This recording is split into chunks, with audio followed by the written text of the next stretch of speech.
জাতীয় থেকে আন্তর্জাতিক, প্রান্তিক জনপদ থেকে নগর, চারপাশে ঠিক কী ঘটছে এই মুহূর্তে তা নিয়ে আয়োজন এখন চারদিকে। আপনার সঙ্গে আছি মোর্শেদ মিয়াজি।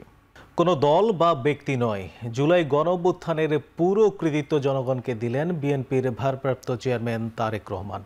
দীর্ঘ প্রায় 2 দশক পর গণমাধ্যমের মুখোমুখি হয়ে এ কথা বলেন তিনি। লন্ডন থেকে ভার্চুয়ালি যুক্ত হয়ে বিবিসি বাংলাকে দেয়া সাক্ষাৎকারে তারেক রহমান নিশ্চিত করেন, ফেব্রুয়ারির নির্বাচনে প্রার্থী হচ্ছেন তিনি। চিন্তিত নন জামায়াত নেতৃত্বাধীন জোট নিয়েও, তবে আওয়ামী লীগকে খুন, গুম এবং জামায়াতে ইসলামীকে ৭১-এর ভূমিকার জন্য জবাবদিহি করতে হবে বলেও জানান তারেক রহমান। আমাদের রাজনৈতিক সমকল ক্ষমতার উৎস জনগণ। আমি দৃঢ়ভাবে বিশ্বাস করি এবং বিশ্বাস করতে চাই, যে দলের ব্যক্তিরা বা যে দল মানুষ হত্যা করে, মানুষ গুম করে, মানুষ খুন করে, দেশের মানুষের অর্থ সম্পদ লুটপাট করে বিদেশে পাচার করে, জনগণ তাদেরকে সমর্থন করতে পারে বলে আমি মনে করি না। জনগণ যদি সমর্থন না করে কোনো রাজনৈতিক দল বা রাজনৈতিক সংগঠনকে, তাদের টিকে থাকার তো কোনো কারণ আমি দেখি না। সুষ্ঠু নির্বাচন দিতে প্রতিশ্রুতিবদ্ধ ইসি। সে লক্ষ্যে নির্বাচনের লেভেল প্লেয়িং ফিল্ড নিশ্চিতে গণমাধ্যম সহ অংশীজনদের সহযোগিতার আহ্বান জানিয়েছেন প্রধান নির্বাচন কমিশনার এএমএম নাসির উদ্দিন। একই সাথে নির্বাচন সংক্রান্ত সব বিষয়ে কমিশনের অবস্থান লুকানোর কিছু নেই বলেও মন্তব্য করেন তিনি। সকালে নির্বাচন ভবনে ত্রয়োদশ জাতীয় সংসদ নির্বাচন উপলক্ষে গণমাধ্যম প্রতিনিধিদের সাথে সংলাপে এসব কথা বলেন সিইসি। রাজনীতিবিদদের সাথে আলোচনাটা আর একটু শেষের দিকে করবো বলে ভাবছি। তো আমাদের দায়িত্বটা ওই রাজনীতিবিদদের দিকে ব্যস্ত, আর আমাদের সংস্কার কমিশন অনেকটুকু সেরে ফেলেছে, এই জন্য আমরা হয়তো একটু হালকা বোধ করছি। সুন্দর নির্বাচনী পরিবেশের কথা বলি, এই ক্ষেত্রে আপনাদের সহযোগিতা ছাড়া আমাদের সম্ভব হবে না। আমাদের এই নির্বাচন কমিশনের একার পক্ষে এই কাজটা করা সম্ভব হবে না, একটা সুন্দর সুষ্ঠু নির্বাচন দেওয়া। এখানে মিডিয়া লাগবে, আমাদের সিভিল সোসাইটি লাগবে, আইন শৃঙ্খলা বাহিনী লাগবে, এবং সর্বোপরি দেশের সর্বস্তরে জনগণের সহযোগিতা লাগবে। জাতীয় নির্বাচনের আগে গণভোটের দাবি নির্বাচন পেছানোর চেষ্টা বলে মন্তব্য করেছেন বিএনপি স্থায়ী কমিটির সদস্য সালাউদ্দিন আহমেদ। সকালে জাতীয় প্রেস ক্লাবে আগামী নির্বাচনের চ্যালেঞ্জ ও সম্ভাবনা নিয়ে নাগরিক যুব ঐক্য আয়োজিত আলোচনা সভায় এই মন্তব্য করেন তিনি।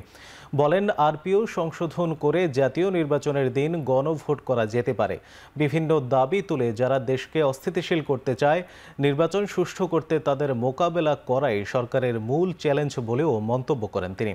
নির্বাহী আদেশে রাজনৈতিক দল নিষিদ্ধ প্রসঙ্গে তিনি বলেন, আওয়ামী লীগ যখন জামায়াতের রাজনীতি নিষিদ্ধ করেছে, বিএনপি সবার আগে প্রতিবাদ করেছে। এখনও নির্বাহী আদেশে কোনো দল নিষিদ্ধ বিএনপি মেনে নেবে না।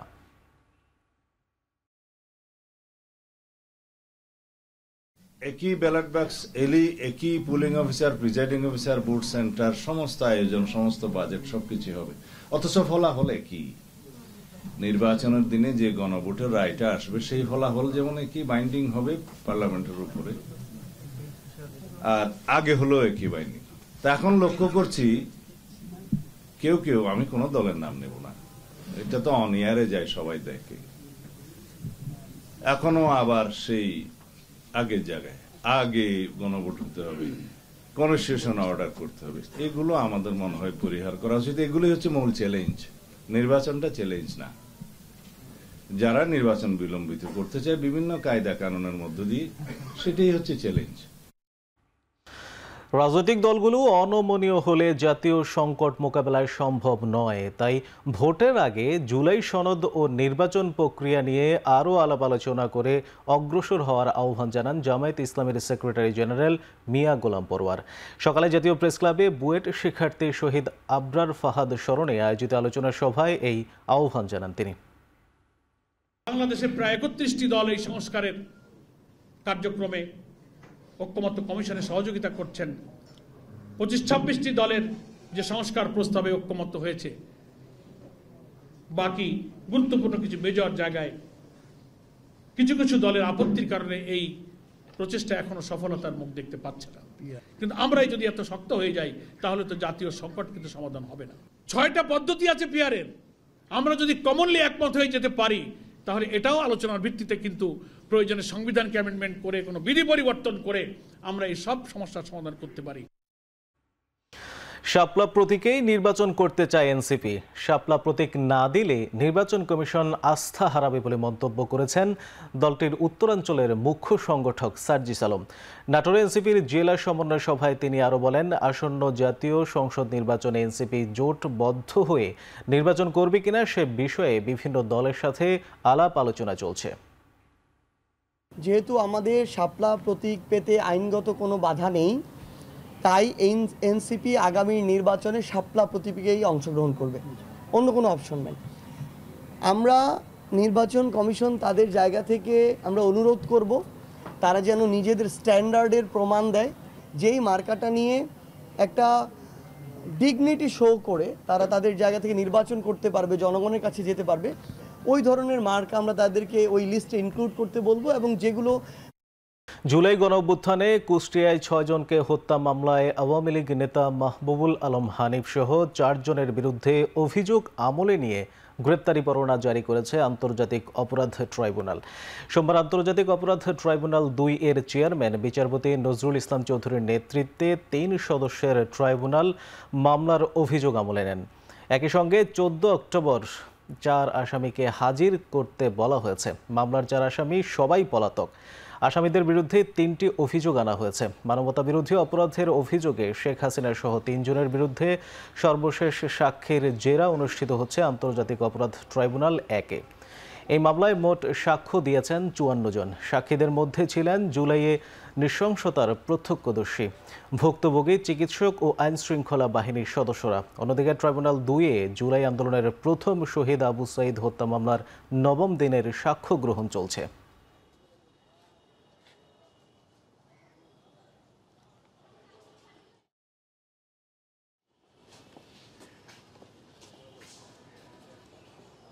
প্রধান কয়েকটি মামলার তদন্ত রিপোর্ট এই সপ্তাহে দাখিল হবে। এই ব্যাপারে আপনারা নিশ্চিত থাকুন। এটা যেহেতু কমপ্লেক্স মামলা, সেজন্য খুব খুঁটিনাটি বিষয়গুলো আমরা চেক করছি। তদন্ত রিপোর্ট এই সপ্তাহেই পেয়ে যাবেন। বিচারের আনুষ্ঠানিক যাত্রা শুরু হয়েছে, অনেকগুলো মামলার চূড়ান্ত পর্বে রয়েছে। সুতরাং জাতির যে প্রত্যাশা ছিল যে এই নিকৃষ্টতম হত্যাকারীদের, গণহত্যাকারীদের, মানবতা বিরোধী অপরাধ সংগঠনকারীদের বিচার এই বাংলাদেশে যাতে হয়, সেটা হওয়ার ব্যাপারে আন্তর্জাতিক অপরাধ ট্রাইব্যুনাল সঠিক রাস্তায় আছে। তারা দৃঢ় প্রতিজ্ঞার নিয়ে এই কাজটা করে যাচ্ছেন। আমরা আশা করছি মানুষের প্রত্যাশিত সময়ের মধ্যেই তাদের এই বিচার কার্য সম্পাদন করা সম্ভব হবে। ছুটির পর দ্বিতীয় দিনের মতো রাজশাহী বিশ্ববিদ্যালয় কেন্দ্রীয় ছাত্র সংসদ নির্বাচনের প্রচারণা চলছে। প্রার্থীরা ক্যাম্পাসের বিভিন্ন জায়গায় লিফলেট বিতরণ সহ নানা আশ্বাসে ভোটারদের মন জয় করার চেষ্টা করছেন। সকাল থেকে রাজশাহী বিশ্ববিদ্যালয় ক্যাম্পাসের ক্যান্টিন, বিভিন্ন খাবার দোকান, আড্ডার স্থান আর একাডেমিক ভবনের সামনে প্রার্থীদের লিফলেট বিতরণ করতে দেখা গেছে। ভোটারদের মন জয় করতে নানা প্রতিশ্রুতি দিচ্ছেন তারা। তবে ছুটি শেষে সব শিক্ষার্থীরা ক্যাম্পাসে না ফেরায় প্রচারণায় কিছুটা ভাটা পড়েছে। এদিকে বিশ্ববিদ্যালয়টির শিক্ষক, কর্মকর্তা, কর্মচারীদের শাটডাউন কর্মসূচি আপাতত স্থগিত থাকলেও 9 অক্টোবরের পর আবারও সচল হওয়ার শঙ্কা রয়েছে। এর আগে 22 সেপ্টেম্বর জরুরি সিন্ডিকেট সভায় 25 সেপ্টেম্বরের রাকসু নির্বাচন পেছানোর সিদ্ধান্ত নেয় নির্বাচন কমিশন। সভায় ভোট গ্রহণের নতুন তারিখ নির্ধারণ করা হয় আগামী 16 অক্টোবর।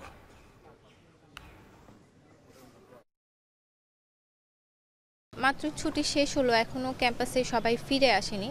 রবিবার থেকে সব ক্লাসগুলো একাধারে শুরু হবে। শিক্ষার্থীরা এখনও ফেরা শুরু করেনি। ধীরে ধীরে আমরা তাদের পদচারণা দেখছি যে মুখর হচ্ছে। তবে আশা করা যায় যে 2-1 দিনের মধ্যে হয়তো আমরা উৎসব মুখর একটা পরিবেশ দেখতে পাবো। সংস্কৃতি যারা আছে তারা সাংস্কৃতিক বিভিন্ন দিকটা ফুটিয়ে তোলার চেষ্টা করছে তাদের প্রচারণাতে, এবং সেজন্য তারা বিভিন্ন সাজগোজ নিয়েও কিন্তু তাদের প্রচারণা চালাচ্ছে যাতে সহজে তাদেরকে মনে রাখতে পারে। আমাদের সংস্কৃতিতে ভবিষ্যতে কি হতে পারে, কি হতে যাচ্ছে, সেই জায়গাটা আমার ভোটারদের কাছে সচেতন করতে আসছি। আগামী 16 তারিখ যে রাষ্ট্র নির্বাচনের নতুন তারিখ ঘোষণা করা হয়েছে, আমরা আশা করি শিক্ষার্থীদের প্রত্যক্ষ অংশগ্রহণ একটা সুন্দর নিরপেক্ষ নির্বাচন হবে। এরপরে আর পিছানোর কোনো সুযোগ নেই আর কি। এটা পেছাইলে মানে এটা স্টুডেন্টরা ডেফিনেটলি এটাকে খুব ভালোভাবে প্রোটেস্ট করবে।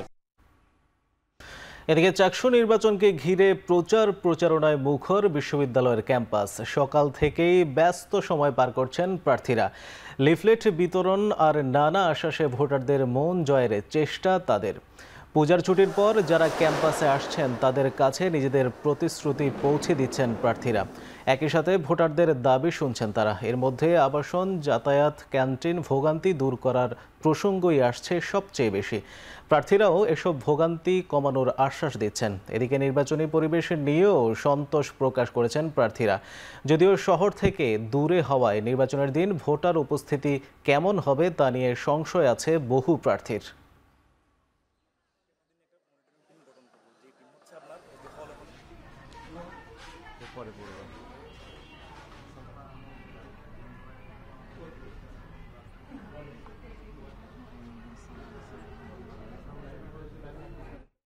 আমরা শুধু আমাদের কথা বলতেছি না, যেহেতু আমরা রাজনীতিটা করি, শিক্ষার্থীদের রাজনীতি, আমরা তাদের কথাই শুনছি এবং প্রাধান্য আছে। আমাদের সাথে সবসময় ডায়েরি থাকে, আমরা তাদের কথাগুলো লিখে রাখছি, তারা কি বলছে, এবং আমাদের যে ইশতেহার আসবে সেই ইশতেহারে তাদের কথাগুলো প্রতিফলন করবে। দীর্ঘ ছুটির পরে অনেকে বাড়ি থেকে আসেনি, এই কারণে বা গুরুত্বপূর্ণ ক্লাস নেই। তো আমার মনে হয় যে এটা প্রচারণার ক্ষেত্রে কিছুটা ব্যর্থ হচ্ছে, তবে আমরা প্রত্যাশা রাখছি গতকালকের চেয়ে আজকের উপস্থিতি অনেক ভালো। আশা করি এটা দিন দিন বাড়তে থাকবে। শিক্ষার্থীরা বেশ কিছু সমস্যা এবং সমাধানের কথা আমাদেরকে বলেছে, তো আমাদের ইস্তেহারে সেগুলো আমরা যুক্ত করার চেষ্টা করছি। প্রধান উপদেষ্টা ডক্টর মোহাম্মদ ইউনূসের সাথে সৌজন্য সাক্ষাৎ করেছেন আইসিসকো মহাপরিচালক ডক্টর সেলিম এম আল মালিক। রাষ্ট্রীয় অতিথি ভবন যমুনায় সাক্ষাতের সময় ডক্টর ইউনূসের বিশ্বব্যাপী উদ্যোগের প্রশংসা করেন ডক্টর আল মালিক। তিনি প্রধান উপদেষ্টার সংস্কার এজেন্ডা এবং রূপান্তরিত বাংলাদেশের জন্য অন্তর্বর্তী সরকারের বৃহত্তর দৃষ্টিভঙ্গির সমর্থন জানান। এ সময় ডক্টর ইউনূসের ৩-০ তত্ত্বেরও প্রশংসা করেন তিনি। অন্যদিকে প্রধান উপদেষ্টা শিক্ষা ক্ষেত্রে আইসিসকোর প্রচেষ্টার প্রশংসা করেন।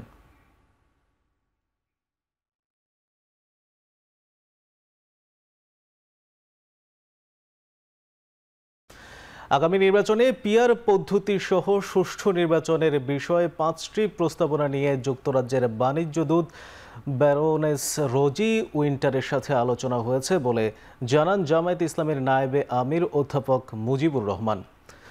সোমবার বিকেলে বারিধারায় ব্রিটিশ হাইকমিশনার কার্যালয়ে ঢাকা সফররত যুক্তরাজ্যের বাণিজ্য দূত ব্যারোনেস রোজি উইন্টারের সাথে জামাতের 6 সদস্যের এক প্রতিনিধি দলের বৈঠক শেষে তিনি জানান, একটি ভালো নির্বাচন আয়োজনের জন্য যুক্তরাজ্য সহযোগিতা করবে। এ বিষয়ে তারা প্রস্তুত আছে।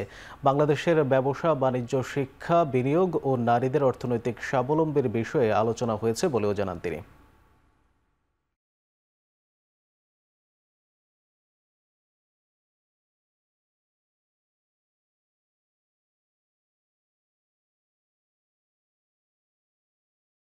প্রপোর্শনাল রিপ্রেজেন্টেশনের যে পদ্ধতিটা, এই পদ্ধতিটা বাংলাদেশের সহ বাংলাদেশে এটা কার্যকারী করার জন্য আমরা সেখানে আলোচনা করেছি এবং পৃথিবীর প্রায় 91টা দেশে এই সিস্টেমটা চালু আছে এবং এটার জন্য আমরা যে চেষ্টা করছি সে কথাটা আমরা তুলে ধরেছি।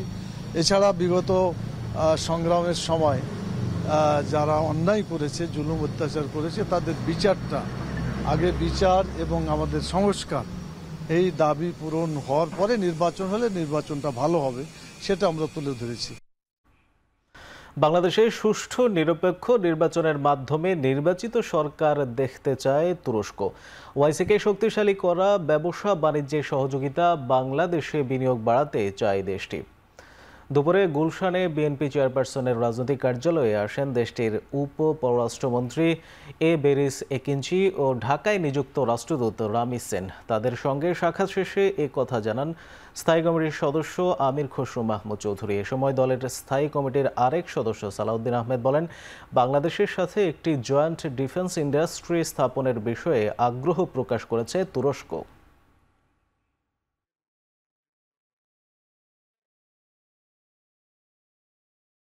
নির্বাচন নিয়ে আলোচনা হয়েছে এবং সবাই নির্বাচনের অপেক্ষায় আছে।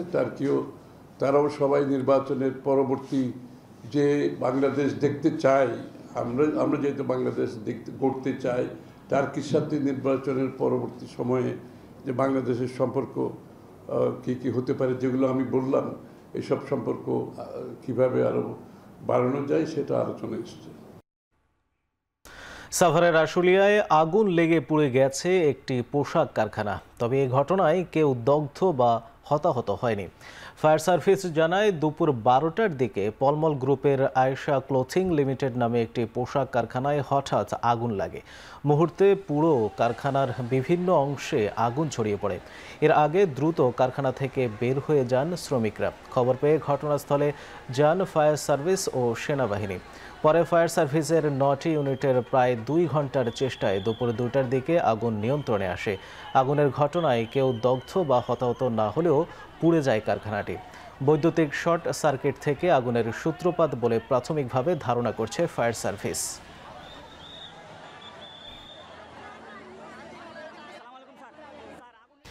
রাজধানীর সদরঘাটের ইস্ট বেঙ্গল মার্কেটের 2য় তলায় ভয়াবহ আগুনের ঘটনা ঘটেছে। ফায়ার সার্ভিসের 5টি ইউনিটের প্রায় 30 মিনিটের চেষ্টায় আগুন নিয়ন্ত্রণে আসে। সকাল 8টা 5 মিনিটে আগুন লাগার খবর পেয়ে ঘটনাস্থলে পৌঁছে আগুন নেভানোর কাজ শুরু করেন ফায়ার সার্ভিস কর্মীরা। আগুনে 2য় তলার একটি দোকান সম্পূর্ণ পুড়ে গেছে বলে জানিয়েছে ব্যবসায়ীরা। প্রাথমিকভাবে বৈদ্যুতিক শর্ট সার্কিট থেকে আগুনের সূত্রপাত বলে ধারণা করা হচ্ছে। তবে এতে এখন পর্যন্ত হতাহতের কোনো খবর পাওয়া যায়নি। আগুনে কয়েক লাখ টাকার ক্ষয়ক্ষতি হয়েছে বলে জানা গেছে।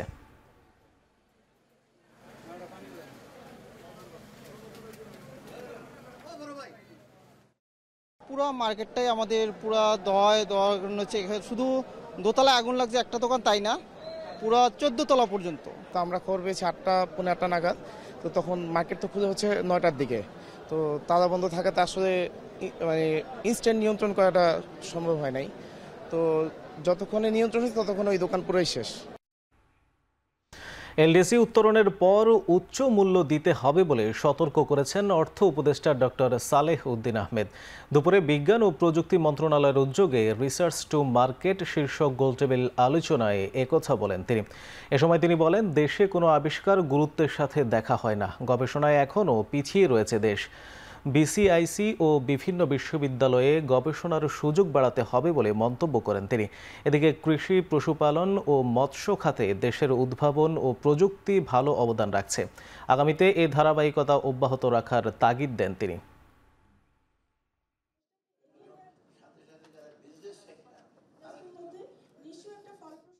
বাংলাদেশের উপকূলীয় 21টি জেলা ইতোমধ্যেই জলবায়ু পরিবর্তনের বিরূপ প্রভাবে ক্ষতিগ্রস্ত, যা দেশের মোট ভূমির প্রায় 1/3 বলে জানিয়েছে পরিবেশ উপদেষ্টা সৈয়দা রিজওয়ানা হাসান। আর গৃহায়ন ও গণপূর্ত উপদেষ্টা আদিলুর রহমান খান বলেন, অনিয়ন্ত্রিত যানজট শুধু পরিবেশ নয়, অর্থনীতিকেও ক্ষতিগ্রস্ত করছে। নষ্ট হচ্ছে অগণিত কর্মঘণ্টা, ব্যাহত হচ্ছে উৎপাদনশীলতা। সকালে রাজধানীর চীন মৈত্রী সম্মেলন কেন্দ্রে বিশ্ব বসতি দিবস উপলক্ষে আয়োজিত আলোচনায় একথা বলেন দুই উপদেষ্টা। জানান, আশ্রয় প্রকল্পের পাশে কৃষি জমি না থাকায় অনেক ভূমিহীন পরিবার সেখানে যেতে অনাগ্রহী। তাই প্রকৃত ভূমিহীনদের জন্য বিকল্প জমি ও জীবিকা ব্যবস্থা নিশ্চিত করার আহ্বান জানান পরিবেশ উপদেষ্টা। গৃহায়ন উপদেষ্টা আদিলুর রহমান খান বলেন, জলবায়ু পরিবর্তনের ফলে উপকূলীয় শহরগুলোতে বসবাস ক্রমেই কঠিন হয়ে পড়ছে। লবণাক্ততার কারণে কৃষি ও জীববৈচিত্র্য মারাত্মকভাবে ক্ষতিগ্রস্ত হচ্ছে। পরিস্থিতি মোকাবেলায় পরিকল্পিত ও সামষ্টিক উদ্যোগের মাধ্যমে টেকসই উন্নয়নের বাস্তবায়নের উপর জোর দেন তিনি। 21টি মতন উপকূলীয় জেলা সমুদ্রের পানির নিচে চলে যেতে বাধ্য হয়, তাহলে ওই 1/3 জেলার মানুষগুলোকে আপনার বেঁচে থাকা বা টিকে থাকা 2/3 ভূমিতে আশ্রয় দিতে হবে। এখন থেকে এই পরিকল্পনা শুরু না করলে আসলে সত্যিই দেরি হয়ে যাবে। গণপরিবহন ও টেকসই অবকাঠামো উন্নয়ন, যা যানজট কমাবে ও নাগরিকদের যাতায়াত সহজ করবে। নদী, খাল এবং সবুজ খোলা জায়গা রক্ষা, যা জলাবদ্ধতা কমাতে এবং শহরের বাসযোগ্যতা বাড়াতে সহায়ক হবে। কোটা ভিত্তিক নয়, সর্বক্ষেত্রে নারীর ক্ষমতায়ন প্রয়োজন বলে মন্তব্য করেছেন শ্রম ও কর্মসংস্থান মন্ত্রণালয়ের উপদেষ্টা এম শাখাওয়াত হোসেন।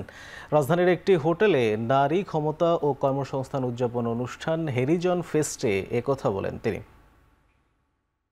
শুধু ওয়ার্কফোর্স নয়, আমাদের সর্বস্তরে মহিলাদের এমপাওয়ারমেন্ট না করলে শুধু কোটা ভিত্তিক বললে হবে না। আমি আশা করি বাংলাদেশে যেহেতু আমার ইয়ার্ডে 51% to 52% পপুলেশন হচ্ছে মহিলা, তার মধ্যে ইয়াং জেনারেশন হচ্ছে 40 to 45% কর্মক্ষম।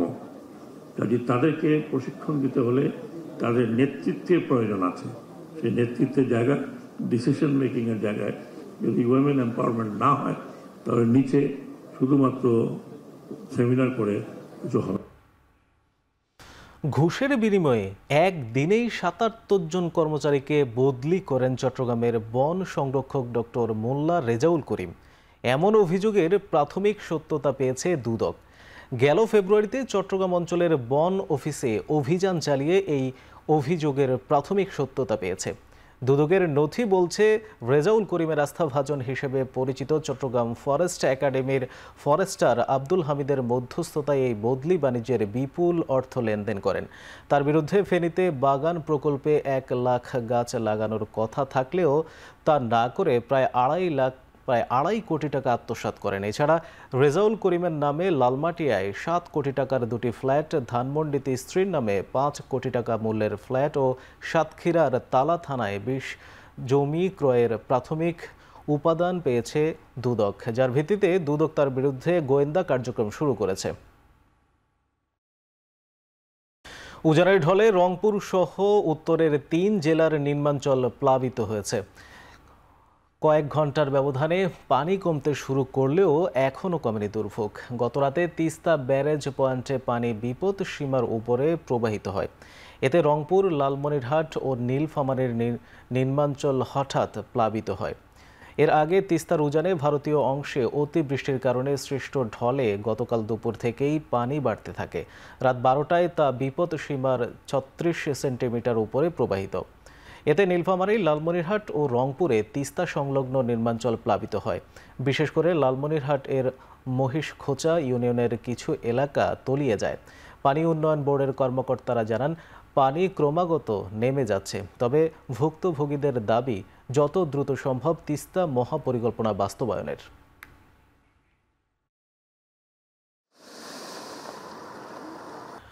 পার্বত্য চট্টগ্রামের বিভিন্ন বৌদ্ধ বিহার, বনবিহার ও বনবিহারের শাখা বিহারগুলোতে যথাযোগ্য মর্যাদায় পালিত হচ্ছে বৌদ্ধ ধর্মাবলম্বীদের অন্যতম ধর্মীয় উৎসব প্রবারণা পূর্ণিমা। দেশে, জাতি ও বিশ্ব মানবের সুখ, শান্তি ও সমৃদ্ধি কামনা করে এবারের প্রবারণা উৎসবে রয়েছে নানা আয়োজন। ধর্মীয় নানা আয়োজনের মধ্য দিয়ে চট্টগ্রামে পালিত হচ্ছে বৌদ্ধ ধর্মাবলম্বীদের অন্যতম ধর্মীয় উৎসব প্রবারণা পূর্ণিমা। ভোরে জাতীয় ও ধর্মীয় পতাকা উত্তোলন এবং পবিত্র ত্রিপিটক থেকে পবিত্র শ্লোক উচ্চারণের মাধ্যমে কর্মসূচির সূচনা হয়, যেখানে হাজার হাজার ভক্ত পূজারীরা অংশ নেয়। সকাল থেকে অষ্টশীল, পঞ্চশীল প্রার্থনা, বুদ্ধ পূজা, ধর্মদেশনা, ভিক্ষুদের উপবাস ভঙ্গ, গণপ্রার্থনা সহ নানা আনুষ্ঠানিকতা চলছে বৌদ্ধ বিহারগুলোতে। এদিকে রাঙামাটিতে প্রবারণা পূর্ণিমা উপলক্ষে দিনব্যাপী বৌদ্ধ বিহারগুলোতে বুদ্ধ পতাকা উত্তোলন, ভিক্ষু সংঘের পিণ্ডদান ও প্রাতরাশ অনুষ্ঠানের আয়োজন করা হয়েছে।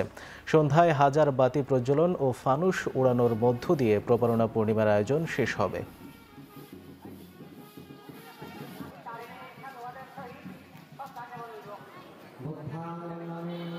এক বছরে যদি কোনো ভুল ত্রুটি হয়, প্রবারণা আমরা ক্ষমা চাই না। পার্বত্য চট্টগ্রামে আমরা অনেক লোক বাস করি, সকলে যেন সুখে থাকে, সকলে যেন দুঃখ থেকে মুক্তি লাভ করে। বেশ আনন্দ নিয়ে আসলে উদযাপন করছি এবং আমিও সকালে বুদ্ধ পূজা নিয়ে এসেছি এবং সন্ধ্যায় প্রদীপ জ্বালাবো। উদযাপন অনেক সুন্দর হচ্ছে এবং আমেজ খুব ভালো হচ্ছে। আজকে বৃষ্টিটা না হলে আরো বেশ জমজমাট হইতো। নিয়োগ বিধি সংশোধন, 14তম গ্রেড প্রদান সহ 6 দফা দাবিতে সারা দেশে কর্মবিরতি পালন করছেন স্বাস্থ্য সহকারী ও পরিদর্শকরা। এতে ব্যাহত হচ্ছে ইপিআই টিকা কার্যক্রম। বরিশালে বাংলাদেশ হেলথ অ্যাসিস্ট্যান্ট অ্যাসোসিয়েশন এর ব্যানারে কর্মবিরতিতে মানববন্ধন করে স্বাস্থ্য কর্মকর্তারা। জেলা সদরে উপজেলা স্বাস্থ্য ও পরিবার পরিকল্পনা কর্মকর্তার কার্যালয়ের সামনে এই মানববন্ধন অনুষ্ঠিত হয়। এ সময় দাবি আদায় না হওয়া পর্যন্ত কর্মসূচি অব্যাহত রাখার ঘোষণা দেয় আন্দোলনরতরা। এদিকে ময়মনসিংহে এই কর্মবিরতিতে জেলার 13টি উপজেলার 700-র বেশি স্বাস্থ্য সহকারী ও স্বাস্থ্য পরিদর্শক অংশ নিয়েছেন। স্বাস্থ্য কমপ্লেক্সে এসেও শিশুদের টিকা দিতে পারছেন না অভিভাবকেরা। প্রতিদিন শত শত অভিভাবক ফিরে যাচ্ছেন। একই দাবিতে টাঙ্গাইলেও তৃতীয় দিনের মতো কর্মবিরতি পালন করছে মাঠ পর্যায়ের স্বাস্থ্য সহকারীরা। শনিবার থেকে শুরু হওয়া কর্মবিরতিতে জেলার 12টি উপজেলার 420 জন স্বাস্থ্য সহকারীরা অংশ নিয়েছেন। এ কারণে প্রান্তিক পর্যায়ে টিকাদান সহ নিয়মিত স্বাস্থ্যসেবা ব্যাহত হচ্ছে।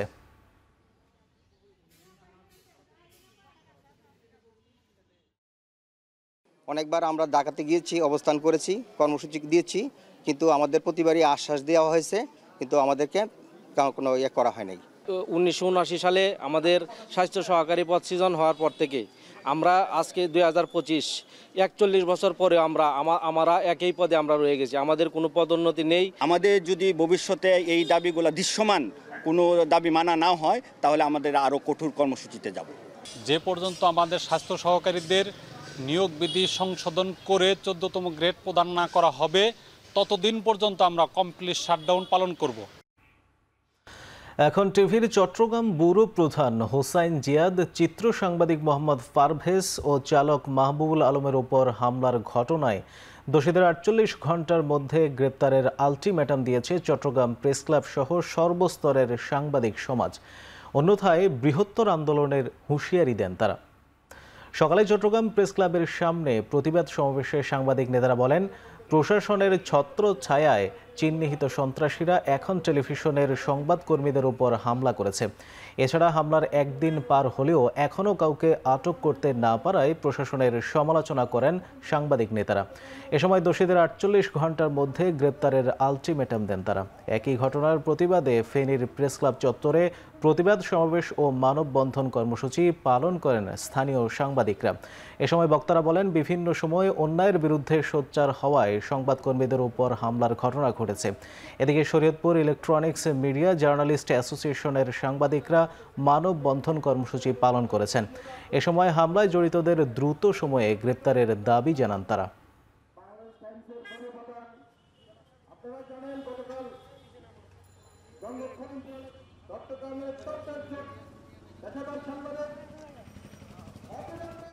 জঙ্গল সলিমপুরকে নিয়ে বারবার রচনা লেখা হয়, এই রচনার শেষ করতে হবে। আমার একটা দাবি, সেনাবাহিনী, পুলিশ, বিজেপি সবাইকে নিয়ে একটা কম্বিং অপারেশন চালাতে হবে। 24 ঘন্টা হয়ে গেছে, আমরা আলটিমেটাম দিয়েছিলাম, আমরা কঠোর কর্মসূচিতে যাব এবং এই দুষ্কৃতিকারীদেরকে গ্রেপ্তার সহ একই সাথে যারা তাদের যে এখন টেলিভিশনের যেসব জিনিসপত্র, যেসব মালপত্র, যেসব যন্ত্রপাতি, ক্যামেরা এবং অন্যান্য যন্ত্রপাতি এবং সাংবাদিকদের মোবাইল, মানিব্যাগ যেসব ছিনিয়ে নেওয়া হয়েছে, সেই সব উদ্ধার করে তাদের কাছে ফেরত দেওয়া হোক এবং তাদেরকে গ্রেপ্তার করা হোক। নাটোর পাবনা মহাসড়কে যাত্রীবাহী বাসের চাপায় অটো রিকশার 3 যাত্রী নিহত হয়েছে। এই ঘটনায় আহত হয়েছে আরও 2 জন। সোমবার দুপুর 1:30টার দিকে মহাসড়কের গুনাইহাটি এলাকায় এই দুর্ঘটনা ঘটে।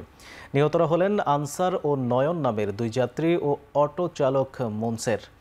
পুলিশ জানায়, ঢাকা থেকে ছেড়ে আসা একতা পরিবহনের একটি বাস পাবনার দিকে যাচ্ছিল। এ সময় গুনাইহাটি এলাকায় পৌঁছালে ব্যাটারি চালিত একটি অটোরিকশাকে চাপা দেয়। এতে ঘটনাস্থলে মৃত্যু হয় অটো রিকশা চালক সহ 2 যাত্রীর।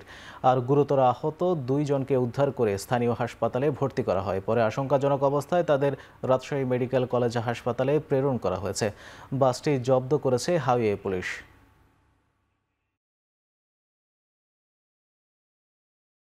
এবার আন্তর্জাতিক প্রসঙ্গ। গাজায় যুদ্ধ বন্ধে আজ মিশরে আলোচনায় বসবে হামাস ও ইসরায়েলের প্রতিনিধি দল। মার্কিন প্রেসিডেন্টের 20 দফা পরিকল্পনার নানা বিষয় নিয়ে পরোক্ষ আলোচনা হবে এই বৈঠকে। এমন প্রেক্ষাপটে গাজায় শান্তি ফেরাতে উভয় পক্ষকেই দ্রুত সিদ্ধান্ত নেওয়ার আহ্বান জানিয়েছেন মার্কিন president Donald Trump. Al Jazeera বলছে, বৈঠকে ইসরায়েলি দলের প্রতিনিধিত্ব করবেন দেশটির কৌশলগত মন্ত্রী জন ডারমার। আর হামাসের প্রতিনিধি হিসেবে বৈঠকে থাকবেন সংগঠনের রাজনৈতিক শাখার প্রধান খলিল আল হায়া। এই বৈঠক ছাড়াও মিশরে অনুষ্ঠিত হবে ইন্ট্রা প্যালেস্টাইনিয়ান ডায়ালগ শীর্ষক একটি কনফারেন্স। এই আয়োজনে ট্রাম্পের প্রতিনিধিত্ব করবেন যুক্তরাষ্ট্রের মধ্যপ্রাচ্য বিষয়ক বিশেষ প্রতিনিধি স্টিভ উইটকফ। এদিকে মিশরে অনুষ্ঠিতব্য এই বৈঠকের আগে রোববার গাজার রাতভর হামলা চালিয়েছে ইসরায়েলি সেনারা। প্রাণ গেছে অন্তত 24 জনের। মাউন্ট এভারেস্টের তিব্বত অংশে ট্রেকিংয়ের সময় তুষার ঝড়ের কবলে এখনও আটক অন্তত 200 পর্বতারোহী। উদ্ধার করা হয়েছে 350-র বেশি মানুষকে। গত শনি ও রোববারের ভারী তুষারপাতের জেরে অপ্রত্যাশিত পরিস্থিতি দেখা দেয় চীন নিয়ন্ত্রিত তিব্বতের কারমা ভ্যালিতে। চীনে চলছে ছুটির মৌসুম। এ কারণে বিশ্বের সর্বোচ্চ পর্বতশৃঙ্গ মাউন্ট এভারেস্ট দেখতে কারমায় বেড়েছে দর্শনার্থী। এছাড়া অক্টোবরে সবচেয়ে বেশি মানুষ ভিড় জমায় পাহাড়ে চড়তে, কেননা এ সময় তাপমাত্রা সহনীয় পর্যায়ে থাকে। তবে এবছরের আবহাওয়া পর্বতারোহীদের জন্য অনুকূল নয় বলে জানিয়েছেন কর্তৃপক্ষ। এদিকে তুষারপাতের কারণে শনিবার থেকে এভারেস্ট এলাকায় প্রবেশের অনুমতি ও টিকিট বিক্রি বন্ধ করেছে প্রশাসন।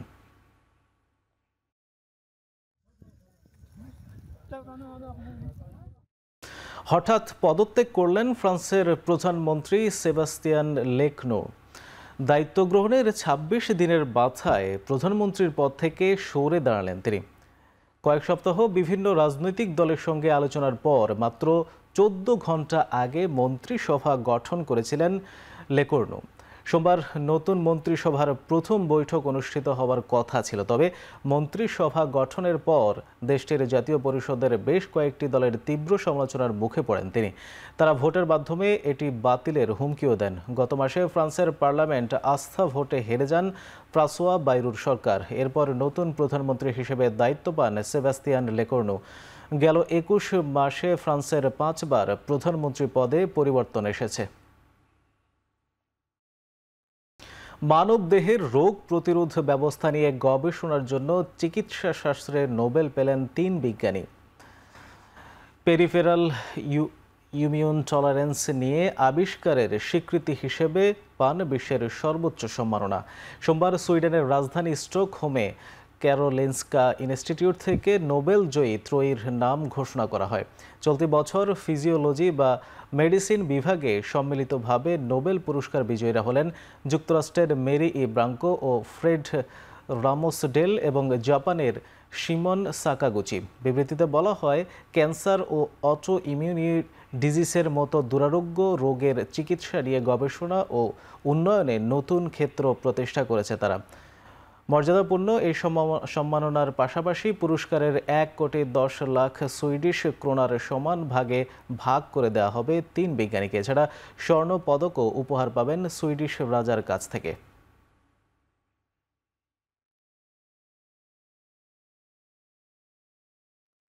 পশ্চিমা দেশগুলো ইরানের উপর নিষেধাজ্ঞা অব্যাহত রাখায় আন্তর্জাতিক পরমাণু শক্তি সংস্থার সঙ্গে সহযোগিতাপূর্ণ সম্পর্ক রাখা অপ্রাসঙ্গিক বলে মন্তব্য করেছেন ইরানের পররাষ্ট্রমন্ত্রী আব্বাস আরাগচি। রোববার তিনি আরও বলেছেন, এই নিষেধাজ্ঞার কারণে কায়রো চুক্তির আর কোনো গ্রহণযোগ্যতা থাকছে না। গেল জুনে ইরানের পরমাণু স্থাপনায় ইসরায়েল ও যুক্তরাষ্ট্রের হামলার জেরে আন্তর্জাতিক পরমাণু শক্তি সংস্থাকে সহযোগিতা করা থেকে বিরত থাকার ঘোষণা দেয় তেহরান। এরপর কায়রো চুক্তি অনুসারে আবারও পরমাণু শক্তি সংস্থাকে ইরানের পরমাণু কার্যক্রম পর্যবেক্ষণের সুযোগ দিতে নতুন কাঠামো তৈরি করা হয়। কিন্তু পশ্চিমা দেশগুলো ইরানের উপর আবারও নিষেধাজ্ঞা আরোপ করায় এই চুক্তি বাতিল ও পরমাণু শক্তি সংস্থার সঙ্গে সম্পর্ক ছিন্ন করে দিল তেহরান।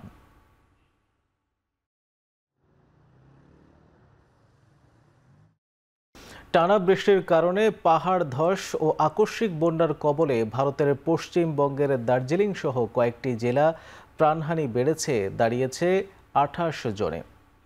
এর মধ্যে দার্জিলিংয়ের মিরিকেই সবচেয়ে বেশি মানুষের মৃত্যু হয়েছে বলে নিশ্চিত করেছে ভারতীয় গণমাধ্যম হিন্দুস্তান টাইমস। পূজার ছুটি ও পর্যটন মৌসুমের কারণে পশ্চিমবঙ্গের উত্তরাঞ্চলীয় 5 জেলায় আটকে পড়েছেন অসংখ্য পর্যটক। উদ্ধার কাজে নেমেছে জাতীয় এবং রাজ্যের বিপর্যয় মোকাবেলা বাহিনীর সেনা সদস্য এবং স্থানীয় পুলিশ। কিন্তু আবহাওয়া খারাপ থাকায় ব্যাহত হচ্ছে উদ্ধার কাজ। ক্ষতিগ্রস্ত হয়েছে সেতু, রাস্তাঘাট, বসতবাড়ি ও হোমস্টে। স্থানীয়রা বলছেন, 1998 সালের পর এটাই সবচেয়ে ভয়াবহ পরিস্থিতির সম্মুখীন হয়েছে দার্জিলিং। আজই ঘটনাস্থল পরিদর্শন করেন পশ্চিমবঙ্গের মুখ্যমন্ত্রী মমতা বন্দ্যোপাধ্যায়। একই পরিস্থিতি প্রতিবেশী দেশ নেপালেও। বন্যা ও ভূমিধসে দেশটিতে প্রাণহানি বেড়ে দাঁড়িয়েছে 52 জনে। ঢাকা মহানগরীর ৬০ ও ৬১ নং ওয়ার্ডকে ঢাকা ৫ আসনের অংশ হিসেবে রাখার দাবিতে মানববন্ধন করেছেন ওই দুই ওয়ার্ডের সুশীল সমাজ, ব্যবসায়ী, শিক্ষানুরাগী ও তরুণ সমাজ সহ সর্বস্তরের জনগণ। সকালে জাতীয় প্রেস ক্লাবের সামনে মানববন্ধনে বক্তারা বলেন, এই দুই ওয়ার্ডের বাসিন্দারা প্রশাসনিক ও সামাজিকভাবে ঢাকা ৫ আসনের সঙ্গে গভীরভাবে সংযুক্ত। ওয়ার্ড দুটিকে অন্য আসনে যুক্ত করার প্রস্তাব জনগণের স্বার্থবিরোধী ও প্রশাসনিক জটিলতা সৃষ্টি করবে। এছাড়া উন্নয়ন প্রকল্পের ধারাবাহিকতা এবং আঞ্চলিক অখণ্ডতা রক্ষার্থে ৬০ ও ৬১ নং ওয়ার্ডকে ঢাকা ৫ আসনেই রাখা প্রয়োজন।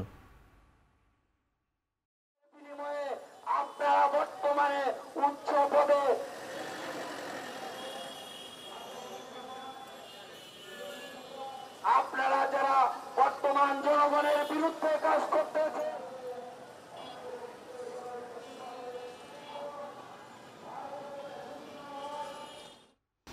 বিসিবি নির্বাচন প্রসঙ্গ, ভোট গ্রহণ শেষে চলছে গণনা।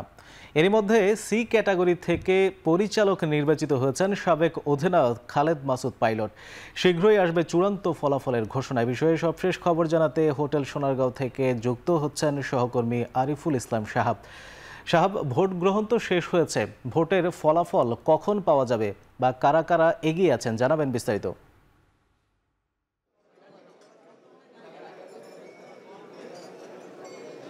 এখন পর্যন্ত পূর্ব নির্ধারিত যে সময় সন্ধ্যা ৬টায় বলা হয়েছিল, সেই সময়টাতেই চূড়ান্ত ফলাফল আমরা জানতে পারবো যে কোন ২৩ জন বিসিবির নতুন পরিচালক হিসেবে দায়িত্ব নিতে যাচ্ছেন। আর সর্বশেষ আমাদের কাছে যে খবর রয়েছে, সেখানে ক্যাটাগরি সি থেকে ইতিমধ্যেই জানানো হয়েছে যে খালেদ মাসুদ পাইলট, সাবেক অধিনায়ক বাংলাদেশ জাতীয় ক্রিকেট দলের, তিনি নির্বাচিত হয়েছেন ৩৭ ভোট পেয়ে, এবং পরাজিত প্রার্থী ৭ ভোট পেয়েছেন দেবব্রত পাল। তিনি কিন্তু ইতিমধ্যেই একটা সংবাদ সম্মেলন করেছেন এবং সেই সংবাদ সম্মেলনে তিনি এই নির্বাচনে কারচুপি বা অন্যান্য যেই অসঙ্গতির কথা তুলে ধরেছেন এবং অসঙ্গতির কথা তুলে ধরে তিনি অভিযোগ করেছেন যে এই নির্বাচনটা আসলে সুষ্ঠুভাবে সম্পন্ন হয়নি। পরবর্তীতে তিনি বলেছেন যে এই নির্বাচনটা তিনি বর্জন করেছেন। এই পর্যন্তই তিনি বলেছেন, আর বেশি কিছু বলতে চাননি, এবং আরও বলেছেন যে নির্বাচন নিয়ে আরও অনেক কথা হয়তো বা তার বলবার আছে বা অভিযোগ আছে। তবে খালেদ মাসুদ পাইলট, যিনি বিজয়ী প্রার্থী, তিনি কিন্তু এখনও সংবাদ মাধ্যমের সামনে আসেনি বা কথা বলেননি। চূড়ান্ত ফলাফলের পরই হয়তো বা ইসি যখন ঘোষণা করবে বিসিবি নির্বাচনের ফলাফল, তারপরে আমরা পুরো বিষয়টা জানতে পারবো। এবং ক্যাটাগরি একে এর আগেই আমরা বলেছিলাম যে বিভাগীয় যে ক্যাটাগরি, সেখান থেকে ৬ জন বিনা প্রতিদ্বন্দ্বিতায় নির্বাচিত হচ্ছেন। রাহাত শামস ইতিমধ্যে কথা বলেছেন সংবাদ মাধ্যমের সামনে, নির্বাচিত হয়েছেন, এবং আরেকজন ন্যাশনাল টিমের ক্রিকেটার আব্দুর রাজ্জাক, যিনি সাবেক নির্বাচক ছিলেন, এছাড়াও আরো নির্বাচিত হয়েছেন। আর ক্যাটাগরি একে ঢাকা বিভাগ থেকে ৩ জন প্রার্থী ছিলেন। আব্দুল্লাহ আল ফুয়াদ জেদওয়ান, যিনি প্রত্যাহারের কথা বলেছিলেন, তবে শেষ পর্যন্ত যেহেতু নির্ধারিত সময়ের মধ্যে তিনি প্রার্থিতা প্রত্যাহার করেননি, যার কারণে তার ব্যালট পেপারে তার নাম ছিল। তবে এখান থেকে যতটুকু সম্ভাবনা রয়েছে, সাবেক বোর্ড প্রেসিডেন্ট আমিনুল ইসলাম বুলবুল এবং যিনি সিনিয়র ভাইস প্রেসিডেন্ট ছিলেন নাজমুল আবেদিন ফাহিম, তিনি নির্বাচিত হতে যাচ্ছেন। এছাড়াও ক্যাটাগরি বি থেকে প্রাথমিকভাবে একটা ফলাফল এসেছে এবং সেই ফলাফলে সানিয়ান তানি, মিস্তিক সাদিক সহ আরও বেশ কয়েকজনের নাম ইতিমধ্যে আমরা শুনতে পাচ্ছি। তবে আর ১৫ থেকে ২০ মিনিট পরে ইসি সংবাদ সম্মেলনে ব্রিফিং করবেন এবং সেই ব্রিফিংয়ে আমরা চূড়ান্ত ফলাফলগুলো জানতে পারবো। আর এরপরেই আসলে যেই ২৩ জন পরিচালক নির্বাচিত হবেন, তাদেরকে নিয়ে সন্ধ্যা ৭:৩০টায় অনুষ্ঠিত হবে সহ সভাপতি এবং সভাপতি নির্বাচন, যেটার ফলাফল জানতে পারবো আমরা রাত ৯টায়। এটাই আমার কাছে ছিল বিসিবি নির্বাচনের সবশেষ। বহুল আলোচিত বিসিবি নির্বাচনের ভোট গণনা শেষ হয়েছে, চলছে ভোট গ্রহণ শেষ হয়েছে, চলছে গণনা। ভোটের ফলাফলের সবশেষ জানাচ্ছিলেন সহকর্মী সাহাব। হংকং চায়নার বিপক্ষে ম্যাচকে সামনে রেখে জাতীয় দলের সঙ্গে যোগ দিতে ঢাকায় পা রেখেছেন বাংলাদেশের তারকা ফুটবলার হামজা দেওয়ান চৌধুরী। সোমবার সকাল 11টার পর হযরত শাহজালাল আন্তর্জাতিক বিমানবন্দরে অবতরণ করেন তিনি। ঢাকায় নেমেই দলের সঙ্গে যোগ দিতে টিম হোটেলে রওনা দেন ইংলিশ লিগে খেলা এই তারকা ফুটবলার। বিকেলে দলীয় অনুশীলনে অংশ নেবেন তিনি। এএফসি এশিয়ান কাপ বাছাইয়ের ম্যাচে আগামী ৯ অক্টোবর জাতীয় স্টেডিয়ামে হংকং চায়নার মুখোমুখি হবে বাংলাদেশ। এরপর ফিরতি ম্যাচে দেশটির মাটিতে লড়বে ১৪ অক্টোবর। গুরুত্বপূর্ণ ম্যাচ দুটিকে সামনে রেখে সপ্তাহখানেক আগে থেকে অনুশীলন ক্যাম্প শুরু করেছে হ্যাভিয়ার কাবরেরার দল। এবার সে দলে যোগ দিলেন তারকা ফুটবলার হামজা চৌধুরীও। বাংলাদেশের হয়ে এখন পর্যন্ত 3টি ম্যাচ খেলেছেন ইংল্যান্ডে বসবাস করা এই ফুটবলার। এর মধ্যে জাতীয় দলের হয়ে একটি গোল ও একটি অ্যাসিস্ট করেছেন তিনি। আজই দলের সঙ্গে অনুশীলনে যোগ দেবেন তিনি, জানিয়েছেন জাতীয় দলের ম্যানেজার আমের খান।